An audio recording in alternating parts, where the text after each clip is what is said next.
Intermolecular forces are forces that act between molecules to help them stick together.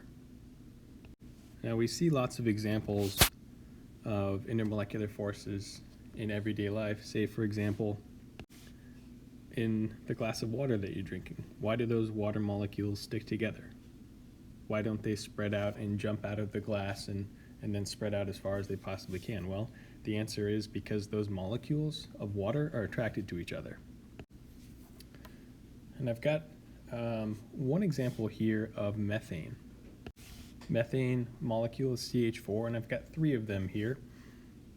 And we've already spent some time learning about chemical bonding, meaning the kinds of things and the kinds of forces that hold a molecule together, hold a single molecule together, holds this carbon to this hydrogen, this carbon to this hydrogen, this carbon to this hydrogen, and this carbon to this hydrogen. But that's not the kind of force that we're talking about here. We're talking about the forces acting between molecules.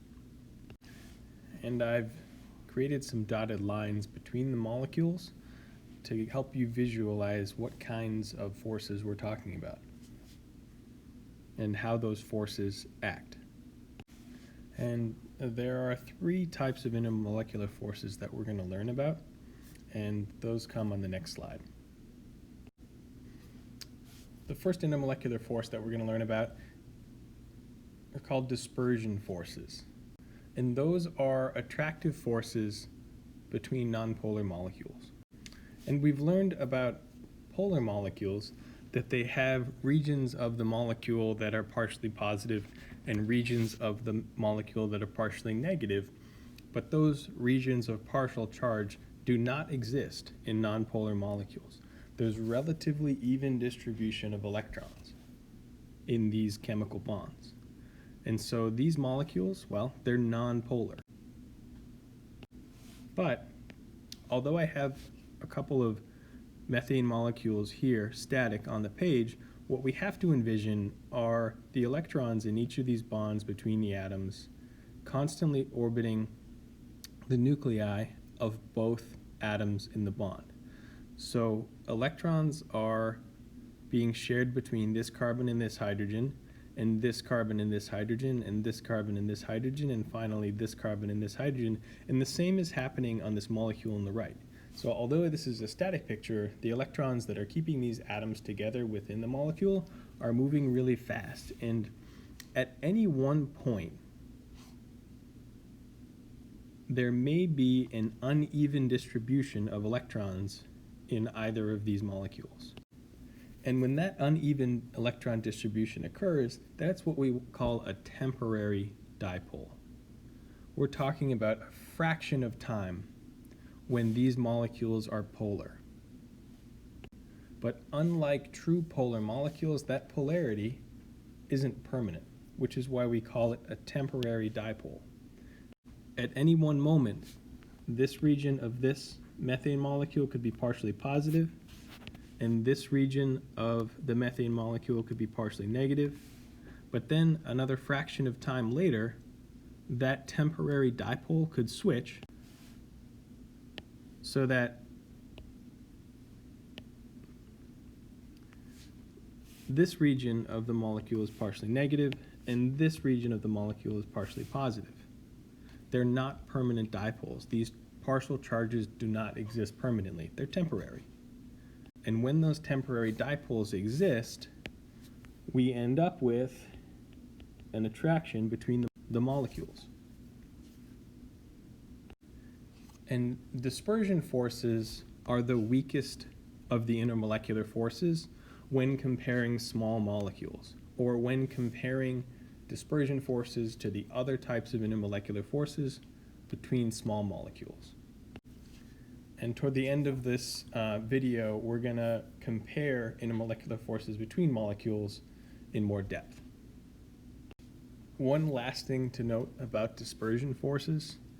These forces are proportional, or the strength of these forces are proportional to the size of the molecule. So what does that mean? Well, that means smaller molecules have weaker dispersion forces and larger molecules have stronger dispersion forces. And so I've added a couple of octane molecules here. We can see that there are already way more carbons and hydrogens in octane. And so because there are more atoms and the molecule is larger, the intermolecular forces or the dispersion forces between octane molecules would be much stronger than the dispersion forces between methane molecules. And it's okay to say that, right? But how do we know? What's the evidence for this? Well, if the intermolecular forces are what holds molecules together, say in a glass of water, the stronger those intermolecular forces are, the more energy it's going to be required to boil these substances. And so boiling point is going to be the first example that we see of evidence of the strength of intermolecular forces. And doing a quick search finds that the boiling point of methane is negative 161 degrees Celsius. And if methane boils at negative 161 degrees Celsius, that means that it's a gas at room temperature. It's already boiled. Conversely, the boiling point of octane is 125.6 degrees Celsius. And if that's its boiling point, that means it's a liquid at room temperature.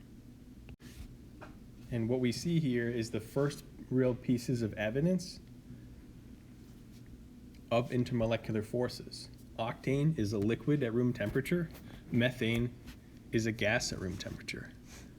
Octane's boiling point is 125.6 and methane's is minus 161. And why? Well, intermolecular forces, of course. The first of the intermolecular forces that we're going to learn about are dipole-dipole forces. And these forces are attractive forces between polar molecules. So I've got a chloromethane molecule here, and it has one polar bond in it. It's this bond between carbon and chlorine. And so the chlorine is more electronegative than the carbon, and so the chlorine is the partially negative part of this molecule, meaning that the rest of the molecule is partially positive. And so say you've got a beaker full of chloromethane. You've got zillions of these molecules. Another one comes in relatively close space to this chloromethane molecule. Similarly to the first chloromethane molecule, it has a region of partial positive and a region of partial negative charge. And it's going to arrange itself next to that first chloromethane molecule so that positives and negatives attract each other, like I have shown here with this green dotted line. Imagine this happening over zillions of interactions. That's what dipole-dipole forces are. They're these attractions, this little green dotted line between polar molecules. And one last piece about dipole-dipole forces that is important to know: the more polar bonds there are in a molecule, the more polar the molecule is, and therefore the stronger the dipole-dipole forces. And to help illuminate this concept, I've added a molecule of glycerin here on the screen. And just like for dispersion forces, we can prove that these intermolecular forces are stronger by looking at their boiling points. The boiling point of chloromethane is negative 24.2 degrees Celsius. And the boiling point of glycerin is a whopping 290 degrees Celsius. And so here we see that there are more polar bonds in this glycerin molecule.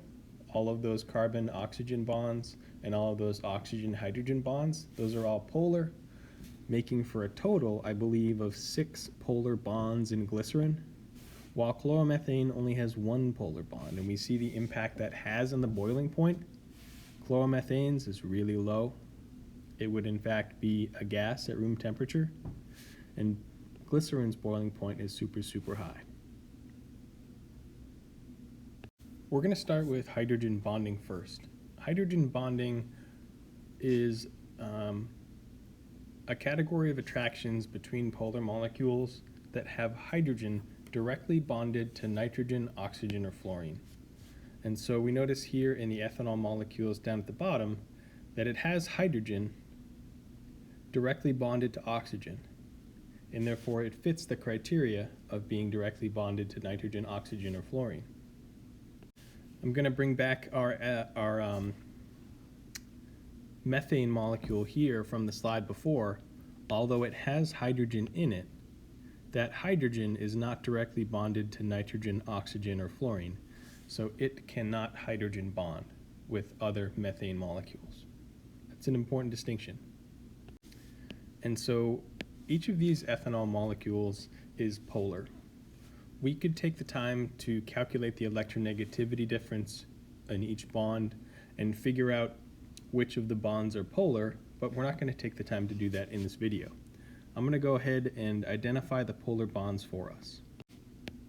So the oxygen-hydrogen bond is polar, and the carbon-oxygen bond is polar too, creating a large area of partially negative charge around that oxygen. And in general, any molecule that has oxygen, nitrogen, or fluorine in it is polar, the entire molecule. And so if this region of this ethanol molecule is partially negative, that must mean that the other part of the molecule is partially positive. And similarly for the other ethanol molecule that I have drawn here.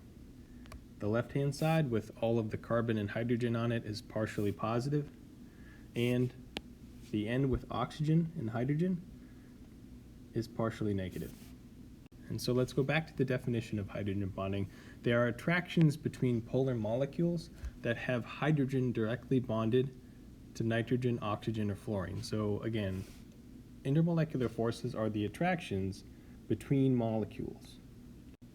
And so what's attracted to what? Well, if we have two ethanol molecules in the same space, we notice here that there's a partially negative region of this molecule and a partially positive region of this molecule. And kind of like a magnet, positives attract negatives. And positives repel positives, and negatives repel negatives. So we've got this positive-negative attraction set up here. And the last thing to note about hydrogen bonds is that they are the strongest of the intermolecular forces. And that comes with a caveat. They're the strongest of the intermolecular forces for small molecules. Now, our ethanol example here is a fairly small molecule. If we were to compare hydrogen bonds in ethanol to another intermolecular force in another small molecule, the hydrogen bonds would be stronger.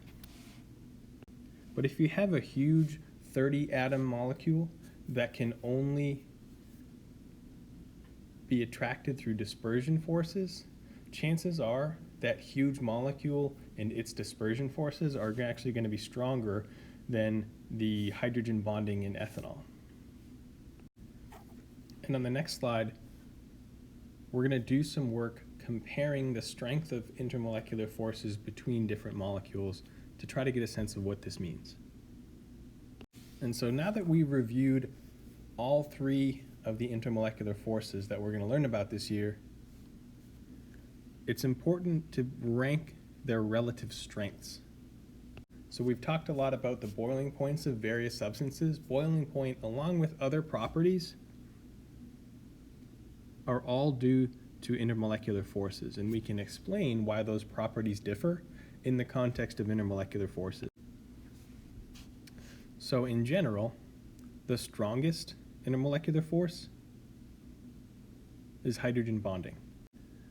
Right in the middle, still pretty strong, but not the strongest, is dipole-dipole forces. And the weakest of the intermolecular forces are dispersion forces.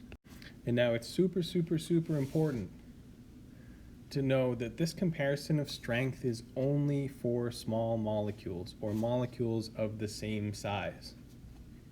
And we're not going to get into as many possible examples as we can in this video, but let's just use one. The example that I'm going to choose is water and octane, two really familiar examples. Water can hydrogen bond, while as octane only has dispersion forces holding it together. And now, I said that this comparison of the strength of intermolecular forces is only a valid comparison for molecules of similar size. Well, we notice here that water is really small. It's a 3-atom molecule, and octane has 8 carbons and a whole bunch of hydrogens. So let's compare the boiling points of these two substances. We said that the boiling point of octane was 125 degrees Celsius. And we know that the boiling point of water is 100 degrees Celsius. And so what we have here is evidence that the intermolecular forces between octane molecules are stronger than the intermolecular forces between water molecules, even though water can hydrogen bond and octane cannot.